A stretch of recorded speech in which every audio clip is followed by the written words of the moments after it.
It's Friday, Friday, Friday. Friday. Where are you that it's Saturday? Nah, it's still Friday. It's still Friday? You're not Friday.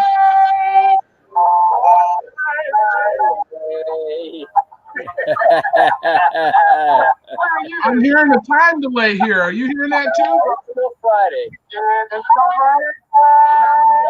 Friday.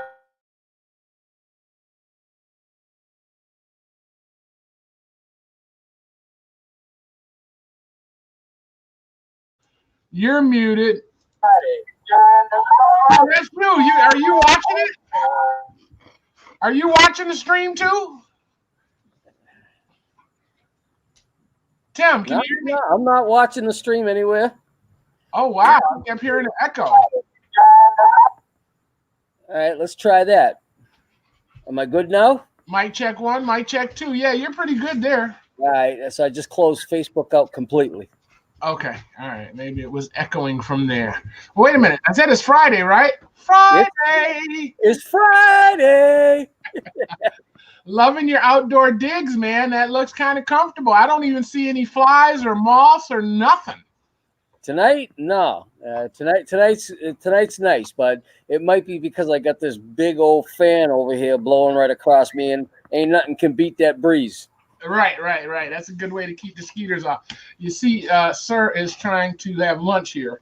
Did you see my message I sent you a little bit ago on a private message? What'd you say? I sent a private message. I said, you tell Sir, Isaac, and Newton, don't make me come up there. Well, you see, he didn't get the memo. When I first jacked in, I could hear them barking in the background. Running around. He's just bothering me now, pushing me. I'm on a chair with wheels, and this big old powerful dog runs me all the way through the office. All right, hold on, sir. I'm live. I'm live. I can't be dealing with you right now. You say hi to everybody. Say hi to everybody. Yeah. Come on. Paul, right there. You got to say, look at the camera. Don't look at the camera. All right. You got to go. I'm going to lock you out. All right. Unbelievable. This is nice to be loved. Sir muted me. What's up with that? Sir muted me. I don't know if he's telling me he's got to go outside. He just came in. Yeah. All of a sudden, have to go outside. I'm up there trying to talk to him, and next thing I know, I see the host has muted your mic. I'm like, what? Sir muted me. You don't want to hear that shit. Yes, indeed. It says we didn't go live on Facebook. Uh-oh. An error occurred. Wait a moment and try again. Yeah, I've been having all kind of problems in Facebook today. Posts I go to reply to. This post has been deleted. You can't reply to it. Oh, well, they're saying I lost access to the account, and now it says it's got it. You've been put in Facebook jail. You know, maybe. What falsehoods did you post? It's on all the other ones. I don't understand why it's not mine. Unbelievable. I'm going to remove it.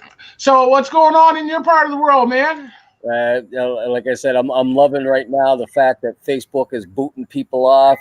They've become factcheck.org, and if they don't like what you say, they're gonna put you in jail, and you can't post for 2 days. Well, I mean, it's their house. You got to think about it. It's their house. All right. Well, as long as the rules are the same for all the guests in their house. Yeah, that has to be true. You know what I mean? Yeah. But it is their house. It's their rules. I mean, it's like going to Hudson's or Macy's. You're in their rule. Yeah. I don't mind playing by somebody's rules as long as they fairly enforce their rules. And you think they're not? Yeah. Well, I'll leave that for another day. I don't know. Is Zuckerberg a Republican or a Democrat? Well, it depends on who you talk to. Yeah, I guess it depends on who got took down. Because if you look at it, the House, which is controlled by the Democrats, has been going after him lately talking about the Facebook and all this. They think it's a Republican thing. Right. And Republicans are saying, no, Facebook is not. They're dumping Republican stuff and leaving Democrat stuff up. And I'm like, I went through my Facebook post the other day and I found this little button that said hide posts from this sender. Mm-hmm. And I've been going through that every time I see any political. Uh-oh, Timmy, you froze. Uh-oh. Political ad from you froze there. am I back? You're back. You're back. You're frozen for a second, right when you were about to say the critical stuff. So one of the things that I discovered here recently, right, and you may or may not know about this, is that if you go to contribute to, like, say, a person running in your local congressional district, be it Republican or Democrat, okay, you end up giving that money to the national party.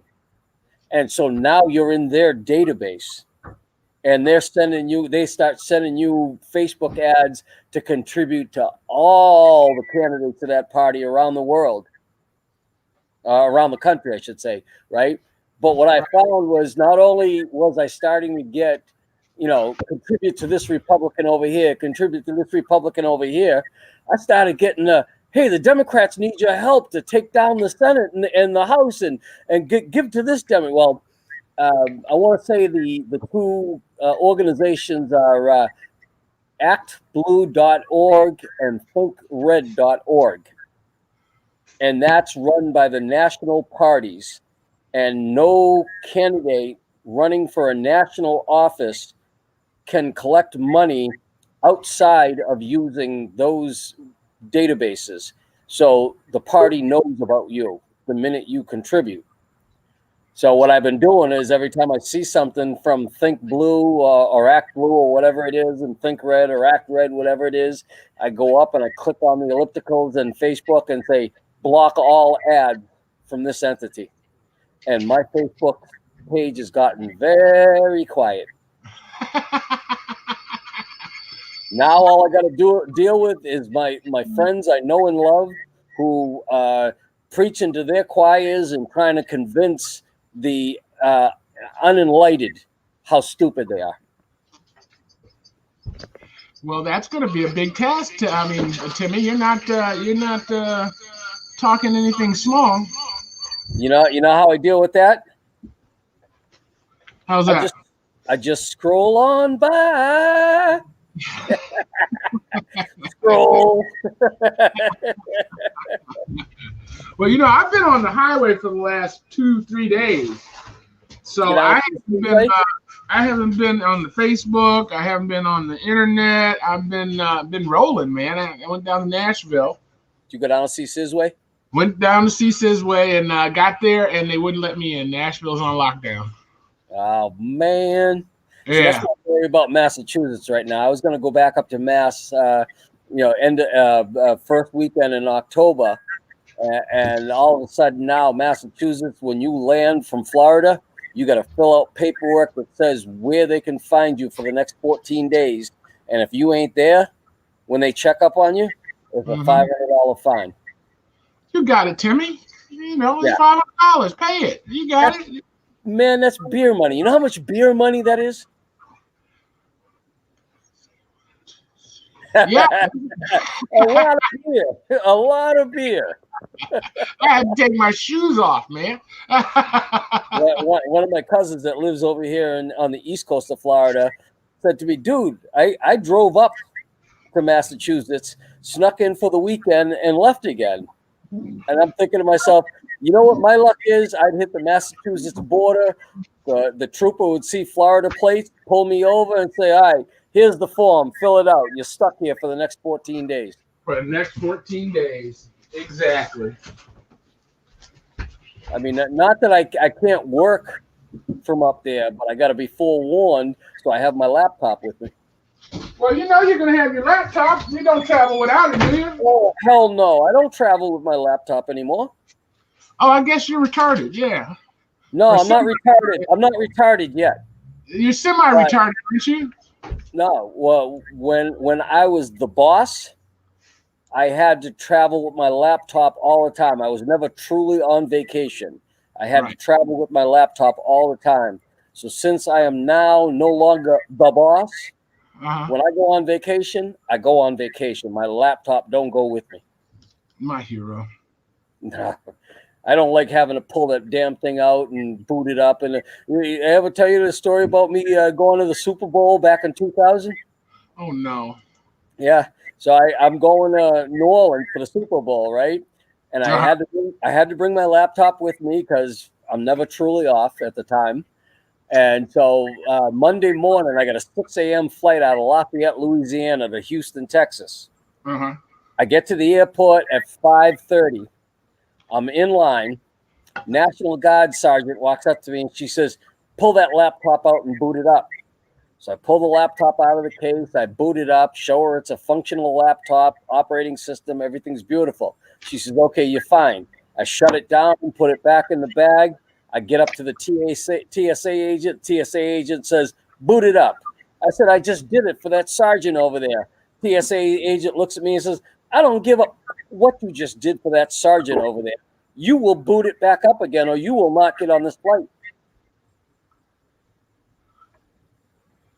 Wonderful. Isn't that I'm like, just can we get our act together here? Well, I was on this little puddle hopper thing uh-huh. from Lafayette to Texas, and the flight attendant was standing there and heard this, and she just flipped out and said, "You all are about to make my flight late. Get your act together. I need these people on my plane because we got a 6 a.m. takeoff." Nice. So they were fighting amongst themselves, TSA and the ground crew Yeah, and the National Guard. Yep. and the National Guard. And the National Guard guy didn't look up and say he's good to go. I saw it boot up. She looked at the TSA agent and said, "I saw it boot up. The laptop is good." And the TSA agent looked at her, and you know when you got two women that are fighting for territory and Yeah. establishing, that's what happened. There was Mhm. two women fighting for their territory, and the TSA agent looked at that the sergeant from the National Guard and told her, "I don't care. He needs to boot this thing back up again and show me." And I'm like, okay, if this was two guys, this is what we would call a pissing contest. Right, right. I think the TSA is a waste of time, to be honest with you. I've heard their record. They haven't caught or stopped anybody. Yeah. Anybody. Anybody. In the But they 10 years. made a lot of money. Huh? They made a lot of money. They sure have. They got my shampoo. They got my Yeah. lotion. Didn't you They hear the got my story? nail clipper. Didn't you hear the story last week? How many millions of dollars they've collected from people leaving their change behind in those the trays? Oh, The no shit. pockets out, right? Yeah. People forget to grab their change. The Right. Out of the TSA, tubs. the TSA has collected millions of dollars In of change. people leaving their change behind. What do they do with it? I don't know what they do with it, but See, they when I collect was it. when I was a supervisor at the skating rink, we would collect all the bottles and cans that the customers would leave around and put them in a big box, and that's what we buy our beer with. So I can only imagine what the TSA is doing with millions. Yeah, I know there's a TSA agent out in Dubuque, Iowa that enjoyed my honey that I bought from oh god, now I'm gonna forget the name, the Amish. I stopped at an Amish store, Uh-huh. and they had some natural local honey in this fancy looking bottle, and I mean it was 7 ounces. Okay, Uh-huh. I get to the airport in Dubuque, Iowa. The woman that's the supervisor of the TSA crew says to me, "You got any liquids?" I said, "Well, I got this bottle of honey." She looks at it. She says, "Okay, just put it in the tray here, and I'll send it through. Don't worry about it." So then she sends it through, and the kid that's running the X-ray machine looks at her and says, "Are we going to allow this?" And she says, Yeah, we'll allow that, but I just want to go through with it, and then the guy realizes I'm in secondary inspection over here because my friend that I was visiting, she gave me some homemade soap to bring home to Heidi. Uh-huh. So they're doing bomb detection on the homemade soap. Right. So this young kid says to the supervisor, "All right, let's send this through for bomb detection as well." And she says, "Okay, agreed." So they bring it over, they set it down. The guy looks at it that's doing the bomb detection stuff and says, "Oh, that's too big. Throw it in the trash. It ain't going with you." I'm like, I got two people that are willing to let it go. All you needed to do was just wipe a swab on it and say it doesn't contain any TNT. Right. Timmy, But you must have had a mess with me shirt on. three of those bars of soap came up positive for TNT components.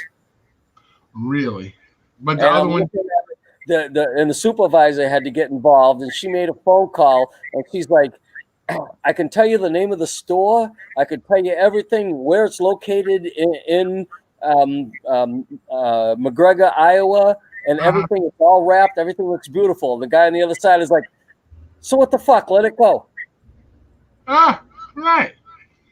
I'm like, So it matters what kind of day they're having.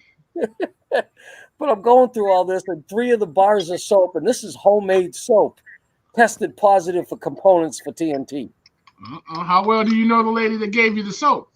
Like a sister. So she was really just trying to get back at you for something you did. Hey, Timmy, put this in your bag. Well, I brought it all home and gave it to the wife. I didn't get my honey home though. Dude, I meant to call you earlier this week. Remember all that tagging we did? Yeah. I got a couple 5 responses. One of them responded back and said that she didn't want to help me get likes and subscribers on my page. Another one said she was interested. So 3 said they were interested. Well, actually 4, but one. So one of them, now let me ask you: did you go back and look at the picture? Yeah. I looked at her picture was there. Was she smiling or just barely smiling? She was smiling with a Snoop Dogg hoodie cap on from Korea, one of yours. Okay, and she just so that smile was fake. It wasn't as friendly, or that's not as friendly as the smile said it was. Well, I didn't tell you the best part. Okay. I got a crotch shot. This woman sent back a nudie. I thought this was no booty calls. That's what I said, man. She was smiling in it, though. She was smiling. Everything was smiling. Yeah, the ones that crack me up is I keep getting these friend requests from these extremely hot 21, 22-year-old young ladies on Facebook. And I'm looking at them going, all right, you've seen my profile picture. You know that I'm almost 60 years old, ugly, old, and grumpy, and I'm married. And you're sending me a friend request? You think I'm stupid enough to accept it so that you can try to then blackmail me and go tell my wife that I'm flirting with you? You know, how stupid can you get? But yet they keep rolling in. Right. Well, see, I don't have to worry about that. My wife has all my passwords. And the worst part is occasionally they'll roll in and say to me that there's a mutual friend. And I go look at the mutual friend and I'm like, dude, are you an idiot? You don't realize what this girl's up to? Yeah, I've done that before. And the worst part about it was same kind of scenario. It was obvious that it was a sex thing. And it said that, we have 4 friends in common. And I go look at the friends, and it's pastor this, reverend this, minister this. She had the whole clergy.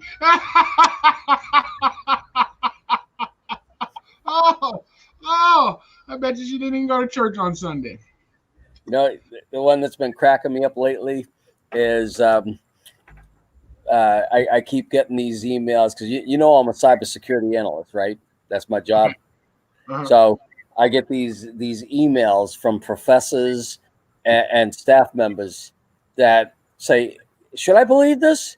And it's an email from somebody who obviously English is a third or second language because the grammar and what Syntax. that's in the email isn't right. And it Mhm. says, I know your username and password. I've installed malware on your computer, and I have video of you doing nefarious things. And either you send me 300 bitcoins right now, or I'm going to expose you. Yep, I've gotten that 3 times. And I say, first thing I have to say to him is, okay, first of all, the username and password that they have for you is from a third party site that you belong to. One of the ones that's been coming up lately and a lot of my compromises I've been investigating is Hulu. Hulu. Somebody's gotten a hold of Hulu user database Oh. and has reversed all the passwords, so they have usernames and passwords for Hulu accounts. Well, you And we can't buy anything extra on Hulu accounts. They can't, like, buy. Well, I guess you can. they can log into your Hulu account and start using your account. So what happens is there are people out there that will just for the fun of it will go after like a Hulu or a Yahoo or a Gmail or something like that to see if they can crack the database and harvest usernames and passwords. And then Right. once they do it, they'll dump it up to a dark website like Pastebin and say, here you go, have at it, whatever you can do with it, do it. Those are the kids that are just having fun. The guys that are out there to make money are like the guy that about 8 years ago or so got the South Carolina state taxpayers database. Okay. He was out to make money. So he broke the database up into chunks and he was selling chunks with people's name, address, date of birth, and social security number. Wow. So identity theft. Now that guy was out to make money, so he didn't just dump this up on a Pastebin. But when they show up on Pastebin and sites like Pastebin, then this is just a guy that was out having fun, managed to successfully crack a user database on a website and harvest all the user accounts, and is showing people, hey, look what I did. So shouldn't he just try to be selling it back to the people he took it from? No, Hey, no, you guys got a breach. Here you go. there's no money in that. Some of them will turn around and go back to like the entity like Hulu or whatever and say, listen, here's a sample of what I harvested from your database. If you don't want me to release this to the internet, pay me 400 bitcoins, 500 bitcoins. That little bit of money? Well, I no. mean, why would it be hundreds of thousands? Go look what a bitcoin costs. Oh, that's right. A Bitcoin is $3,000, right? Yeah. A whole coin. Right. So they're asking for tens of thousands of dollars in ransom for them not releasing to the internet that your database was breached. Right. So, and then I have to sit back and try to explain to somebody, this is what you did. You used your work email to log into this account over here, and that account database was stolen. Mm-hmm. So if you look at the password, and I've had a couple of people say to me, well, can you get me the actual password? And yep, here it is. Here's the password that was posted in a Pastebin. Oh yeah, no, that's not the account I use at work. That's the password I use over here, here, and here, and here. Okay, well, from now on, don't use your work email address as your username. Use something else as your username, and then make sure you don't use your work password as your password on the system. And one of the recent things that I've been dealing with over the last 2 days is there is an iOS app that you can download that will help you help a college student, keep their calendar, or keep their due dates and their assignments and lecture dates and all that. Keep that organized. Right. Okay. It's all stored back on a mother server someplace. All that information, once you log in and you add everything into it, it's served on it's using port 80, which is plain text. So we keep getting these reports of, this person's password, username and password just went off your network in plain text.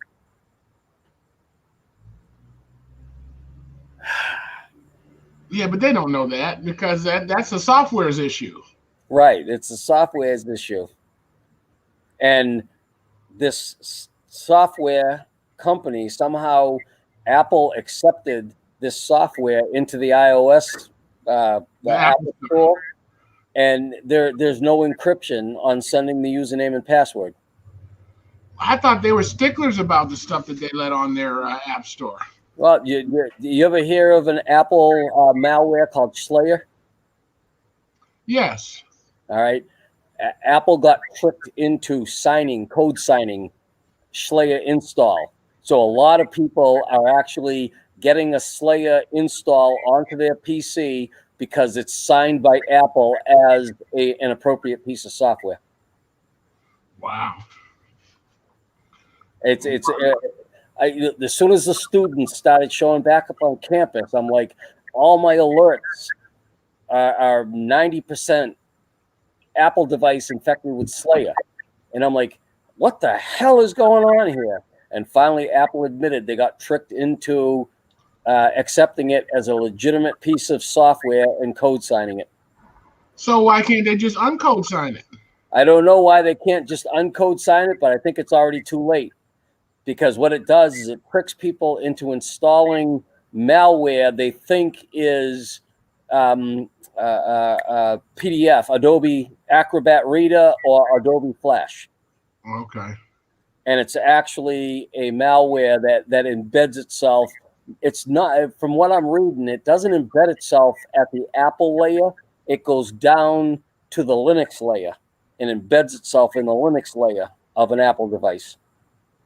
And just keystroke logs or what? It's doing a lot of nasty things, including allowing other malware to be installed on the device. So how do you get rid of it? You got to do an operating system install? You know my cousin Peter, right? Right. His first recommendation when I was chatting with him about it was Malwarebytes. Malwarebytes will get rid of Slayer. Okay. But here's where you got to be careful. Malwarebytes is trying to make some money today. Mm-hmm. So Malwarebytes is looking at where connections are coming from to their home network. And like for us, we got 50,000 students. Right. And, faculty, staff, and all that. So they see a bunch of connections coming from our IP address range. So the first thing they do is contact us and say, oh, you're using it as a corporate entity. You need to now buy a corporate license. Because the individuals have put it on their devices. Right. As a personal use, but they're all coming from the same Class B IP subnet. But they understand that's No, individual users. No, they don't. Why would they think that you had 50,000 computers in your house? Because they need money. So there goes the argument. Hey, we don't know. You got 50,000. It's not 50,000 actual connections, but it's several thousand. Okay, you got several thousand connections coming from your subnet, your Class B subnet. Mm-hmm. So you must be using it as a corporate tool, and therefore it's not personal use. You need to buy a corporate license. And then you replied, prove it. And all they said was, here are all the connections. It's your network. You own it. Pay up. And the hospital said what?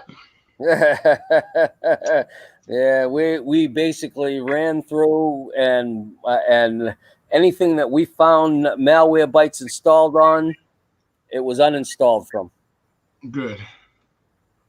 But that's what we had to do because malware bytes. But like I said, as Peter said, malware bytes will do it all for you.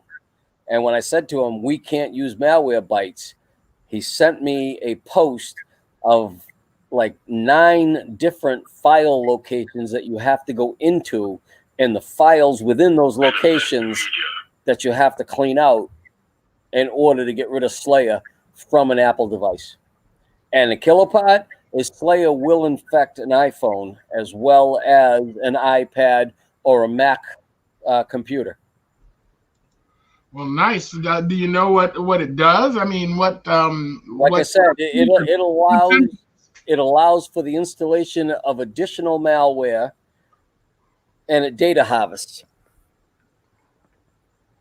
It's spelled SHLAYER.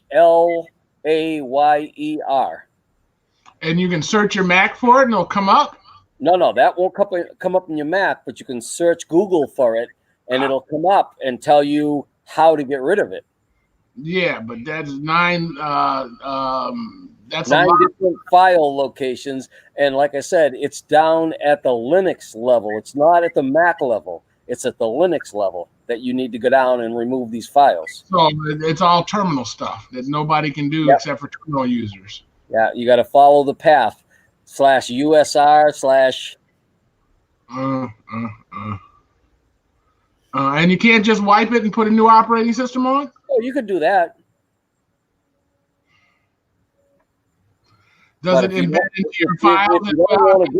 If you don't want to go through all that, there is a way to clean it, but it's a very manual process. Right. But I mean, now is it just doing system files and application files, or is it doing your documents? From what I see, it's doing system files. So it's not like some of the malware that's going around for Windows devices. After it's done harvesting all the data it wants, it'll encrypt all your files and then tell you, okay, now your computer's a brick, and if you want it back, 300 Bitcoins. Right. I haven't seen any indication of Slayer doing this, but what I've seen indications of is Slayer nestles itself down into your Linux kernel and harvests data and installs other malware and who knows what it'll do. I gotta check that. That's the work alarm. I'm about to say that wasn't me.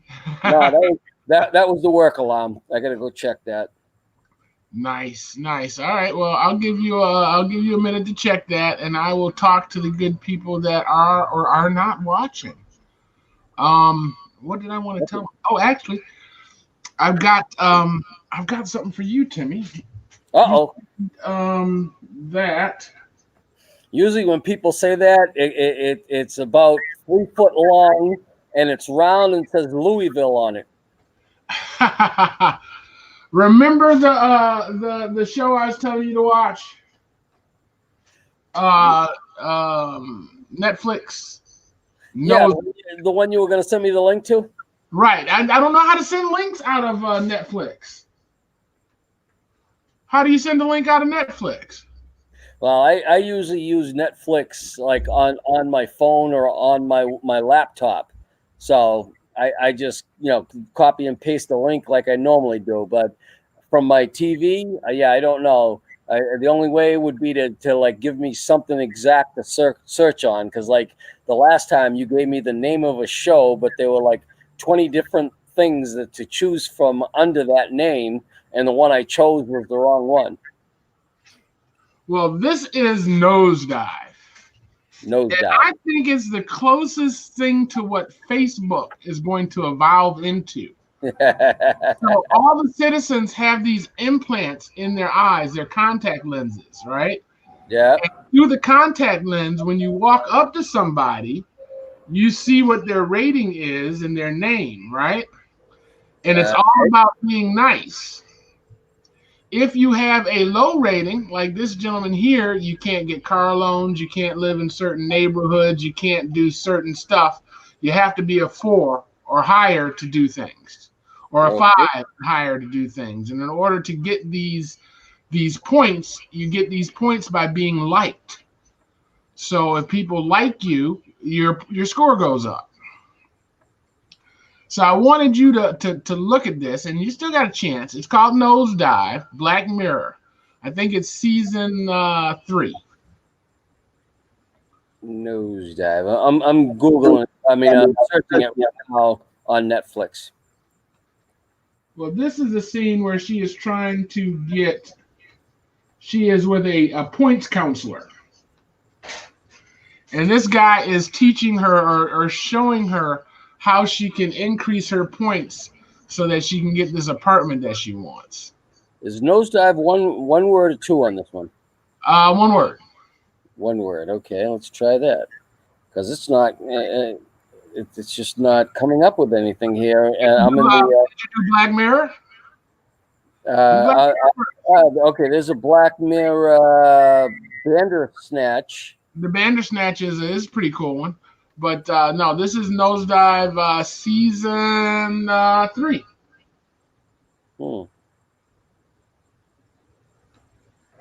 Maybe it's just a Very first episode in season 3. You see what I got up on the screen? Okay. I'll have to go try to search that on the big screen and see if it'll come up.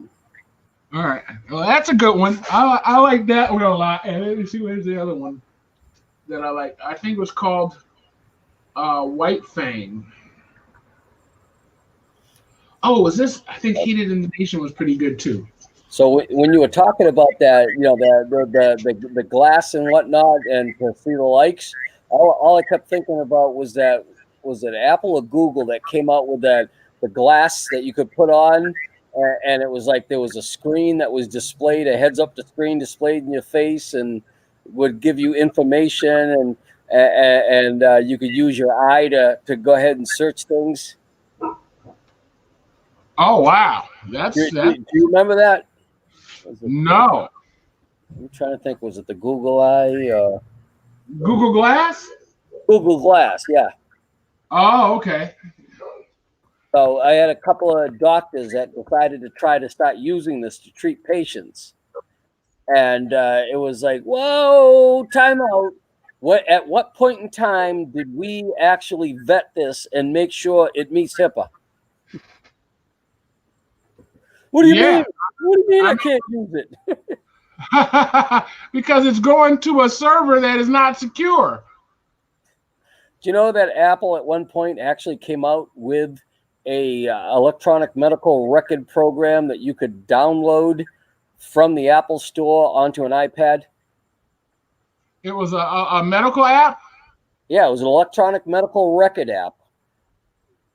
I had a bunch of students that started a free clinic, and they started using it, and I'm like, what? What? Well, that's the price you pay for free medical help, Tim. Yeah, but it's not HIPAA compliant. How are you thinking you can use this?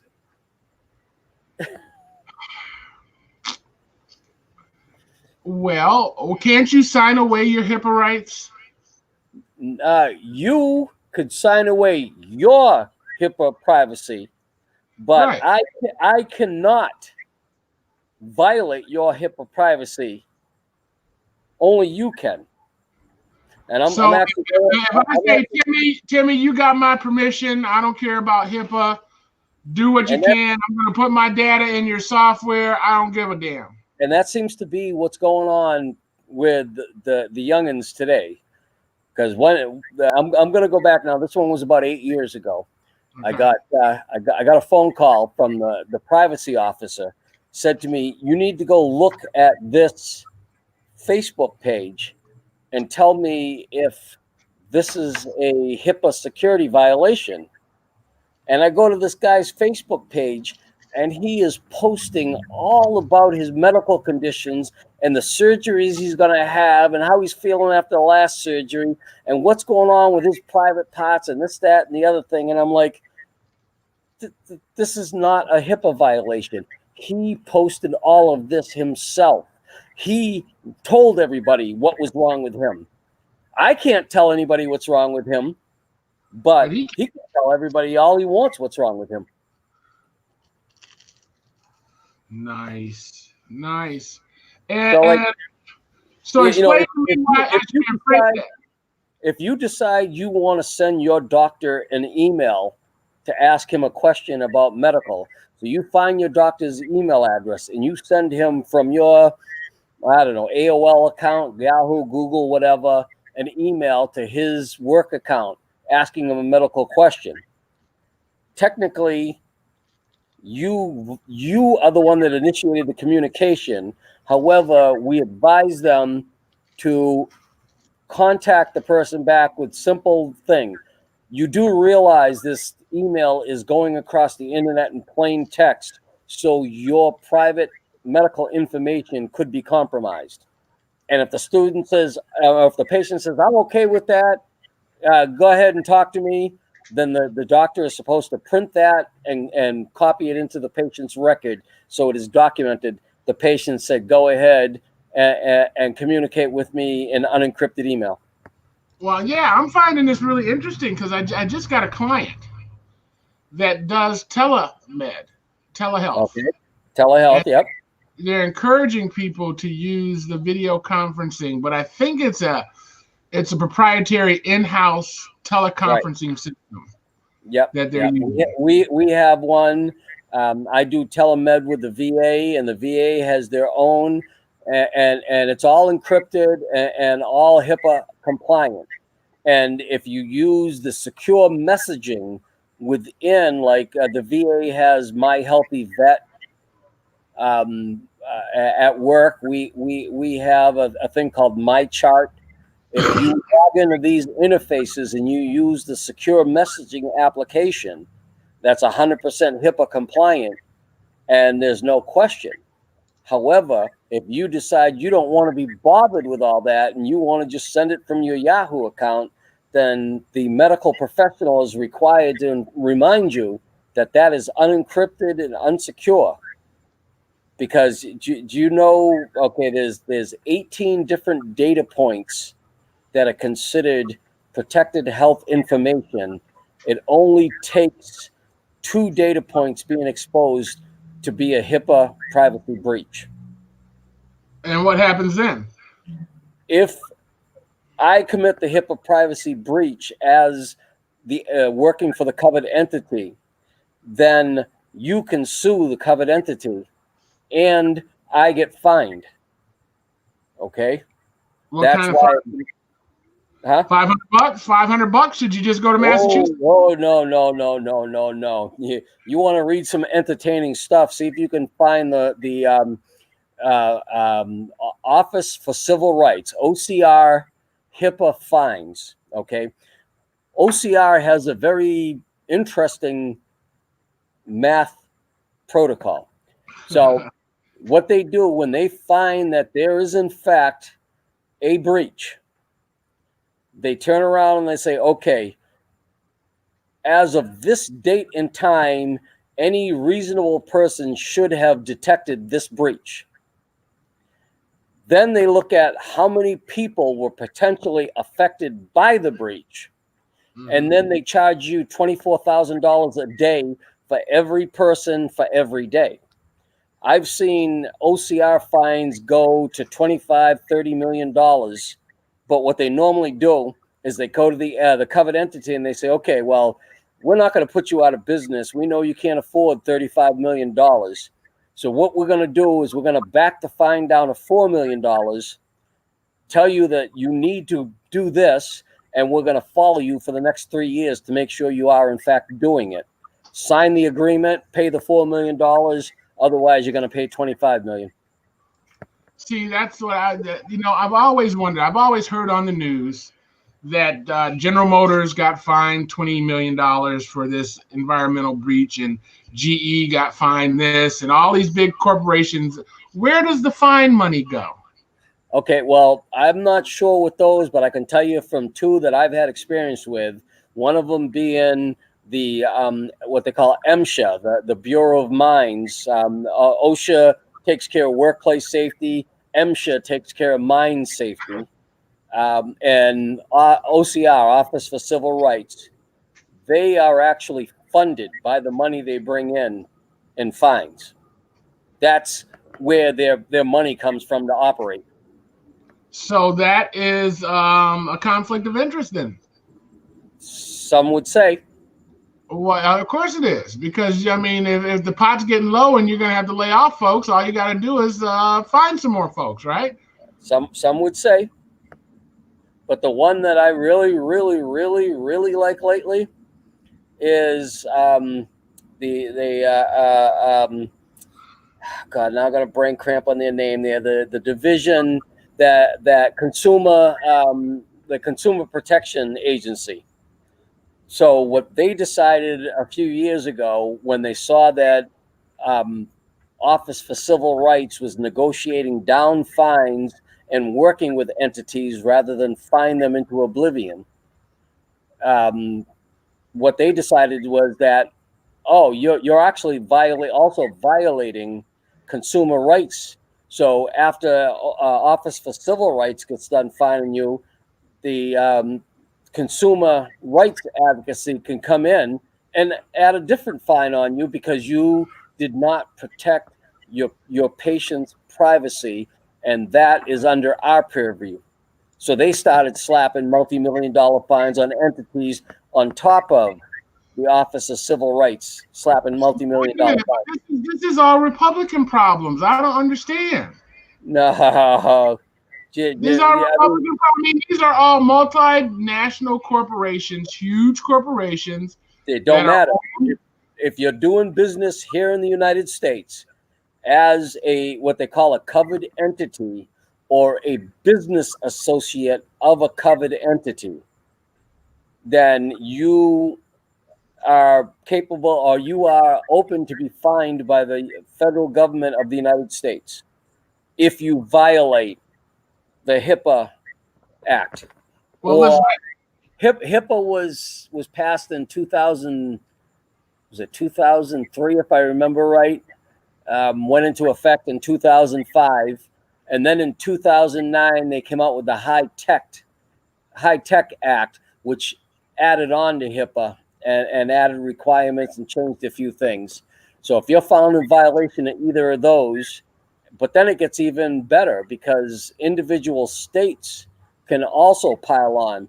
So like here in Florida, if the patient is a AIDS patient or a psychiatric patient, on top of all the fines for Office for Civil Rights and the Consumer Protection Agency, the state of Florida can start piling on.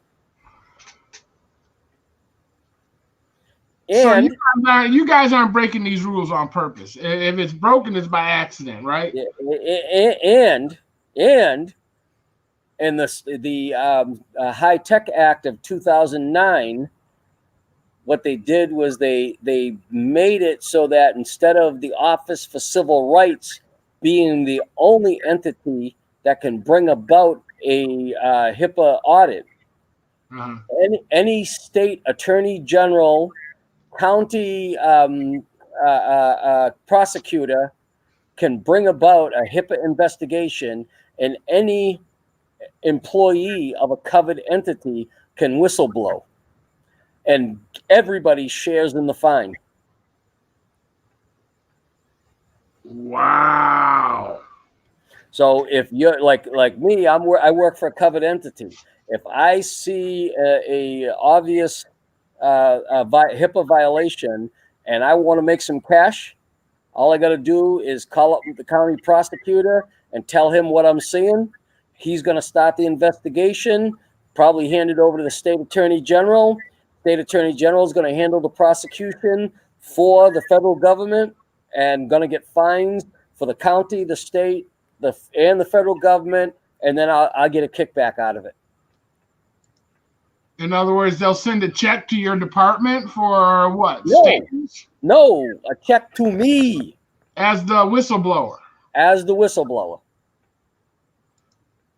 Oh, so I'm trying to think. Is this like a good side hustle for somebody to look for these HIPAA violations? And That's why it's there. It's to encourage employees to turn their company in if their company is not or is doing something that violates HIPAA. now we're assuming that everybody watching knows what HIPAA is. So why don't you explain what HIPAA is? HIPAA is the acronym for Health Information Portability and Accountability Act. Okay. And basically, what it was created under Bill Clinton, and the original concept was it was felt that people were tied to their job because their health insurance was tied to the job, and health forms were proprietary. So it was a pain in the butt to leave a job and go to another job and start all over again. So it was designed to make it consistent so that you leaving company A, going to company B, leaving Aetna and going to Humana Mm-hmm. didn't mean anything but who was paying the bill. The forms were all the same. The diagnosis codes were all the same. If you look at it, they created a whole cottage industry on creating diagnosis codes. So now when you go to your doctor's office, everything has to have a diagnosis code. Right, medical billers, hospital medical billing. I heard, it's crazy. Right. So all of that came because the idea was, but then all of a sudden somebody said, wait a minute.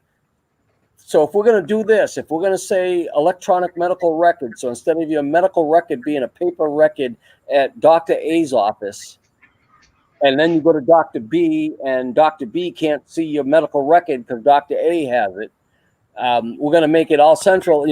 Companies have it centralized, electronic, available, everything. Well, we need to protect people's privacies.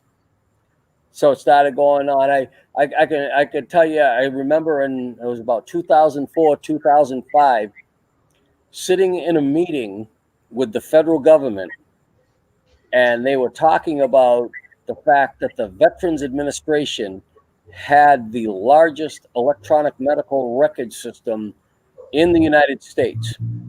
So some genius in the federal government wrote this application that would speak to any electronic medical record system and convert the data in that system into XML format so that it could be transferred to any other proprietary system. You just had to go buy, it wasn't even buy, you had to download the software from the federal government and put it in communication with your electronic medical record system. And I'm sitting in the meeting and I get done listening to everything. And they said, does anybody have any questions? And my question was, so if I install this system, how long is it before the VA electronic medical record system becomes the United States electronic medical record system, and all of my patient records and all of everybody else's patient records are now in the VA system? Immediately, the minute you install a file, right? The answer I received back was, oh, that's the end of the meeting. We'll talk to you later.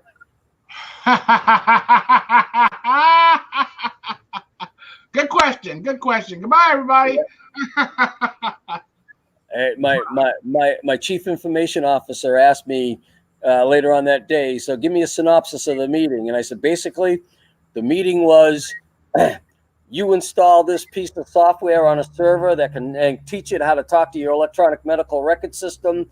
And supposedly it'll be there so that, say, this company's using Allscripts and this company's using Epic and this company over here is using Cerna. They can all get data from each other, by having this translator. I said, but the problem is the translator was written by the same guys that wrote the VA electronic medical record system. So if I'm playing Karnak here, I'm saying within 5 years, everybody's electronic medical records have been sucked into the VA system, and you're going to be told to shut your system down. And is that a bad thing? Well, I mean, one place for all records is a bad thing, but to have it centralized, I mean, half of the expense. I'll give you an answer as a civilian and an answer as a disabled American veteran. Okay. As a disabled American veteran, I will tell you, yes, it's a bad thing, because the VA electronic medical record system is not always updated properly and does not always contain the proper information. Okay. As a civilian who works in the medical industry, one of the things that was done under the High Tech Act in 2009 was the creation of what they call community care systems. So, like, I belong. The university I work for has 1,000 provider medical group. We have 1,000, well, between doctors, nurses, and people working the front desk and everything, we have 1,000 people involved in medical care. We had our own electronic medical system that was different than the local hospitals and other doctors and this, that, and the other thing. Well, now, after 2009 and all that, we are all coming together under one electronic medical record system. Well, why don't they, Timmy? Why wouldn't they just say, okay, line 1 is name, line 2 is address, line 3 is diagnosis, there's a lot more to it than that. There's a lot more than there's doctor's notes. There's tests that have been run on you. There's results from those tests. Yeah, you need to have everybody. And I'll tell you, one form, 20 systems. I was using a healthcare system here in St. Pete called Baycare. Okay. Baycare owns several hospitals in the area. They also own several primary care locations. Okay. So here I am in Baycare. I get Baycare system. I get diagnosed with cancer. So I'm going through all these different treatments at hospitals, and whatnot. Meanwhile, my primary care physician has 100% access to everything, so she can follow what's going on and call me up and say to me, do you understand what's going on? Has anybody explained this to you, that, the other thing? So after I had the surgery and I had the radiation and I had chemo, I started to feel like crap again. And the oncologist I had at the time was just basically ignoring me. So my primary care says to me, all right, we're going to backdoor her, and I'm going to send you for another scope to see if you have pancreatitis. So I go into a Baycare hospital. I have the scope. A week later, I'm in her office. She says to me, so what did the GI doctor say? And I said, I don't know. I haven't heard word from him. So she immediately goes into the electronic medical record system, goes over to pathology, opens it up, and looks at me and says, it's confirmed the cancer is spread. And I'm like, I've heard nothing from the GI doctor that did the scan. I've heard nothing from nobody. She said, well, I'm telling you right now, I'm looking at the pathology, and it's confirmed by the pathologist the cancer is spreading again. So you had to find out from a third party, is what you're saying? I mean, your primary care physician. But so that's a good thing that she was able to go in and see that, right? And that's what I'm saying. That's a good thing. That's a good thing about having these community care systems instead of each individual medical. Now, in the old days, her office would have been using one electronic medical system, another one, and like my chemo oncologist was not part of the Baycare system, so she was using it completely. So I actually had to print out the pathology report and bring it with me to a chemo appointment to show her that the pathology came back with the cancer had spread again. Dude, I can remember going to the doctor's office and getting x-rays. Right. And having to take those big envelopes of x-rays with my mom to the doctor. Right. And in his office, he had a folder about that thick that contained all of your tests in the past and all of your appointments and all the information from those appointments. Well, the idea with HIPAA was to take all of that and make it electronic so that a doctor at the hospital could request it. But then they realized, wait a minute, okay, so it is electronic, but there's too many disparate systems that don't talk to each other. So they had to figure out a way to start making it. You need a national healthcare database and stop all this nonsense. More than likely. One of the things that one of the other things I had to do was that the federal government created a national AIDS patient treatment database. Wow. The Ryan White program, look it up. But so if your name is in that, your HIPAA is already violated. No, it's not. Not if the entity that's got your name is doing their job. But like they call the application Careware, and it's designed to be used like we have like 6 different entities that have access into that database, because they were finding that the patients that had AIDS were constantly mobile. So they were getting treatment over here, then going getting treatment over here, then going getting treatment over there. So what they did was they created this centralized database so that a doctor could look up a patient and say, or a nurse and say, okay, you've already been treated over here for this, and this is what they have to say. So now I know how to continue your care and not have to start all over again. Are you telling me it's time to shut up? It is time to shut the hell up, Timmy. I've been trying to tell you for a half hour that I had a radio show. Shades of Gray is what it was called. And I interviewed drug addicts that were in rehab. Okay. And I almost got fired. One of the people that I was interviewing was explaining that she was doing sex acts for money for crack cocaine. Unfortunately, that's quite often. Quite often. So when I said, was your mother aware that you were a crack whore? Ooh. She took offense. Ouch. Ouch. I know. I didn't think anything of. I mean, the things she had just talked about were definitely indicators of being one. You know what I mean? But so the fact that I said it out loud, huh? You still can't call it that. I know. I apologize. I apologize. And I didn't do it maliciously. I was just using the vernacular of the time. You know what I mean? Okay, so This is the Webster's definition of a crack whore, and you just hit on all 9 of them. Say goodbye, Timmy. What do you want to tell the people that are watching? Hey, November 3rd is coming up, okay? And I've heard a lot of twists on what was said, but let me try to break it down. If you're going to vote by mail early and follow up with your county election office to make sure they received your ballot back. If they haven't received your ballot back by election day, go to your local precinct and tell them you want to cast a provisional ballot in case your mail-in ballot is lost in the mail. It's not double voting.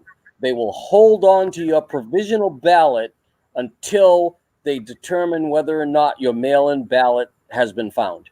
That's a good point, Timmy. Good point. Thank you, sir.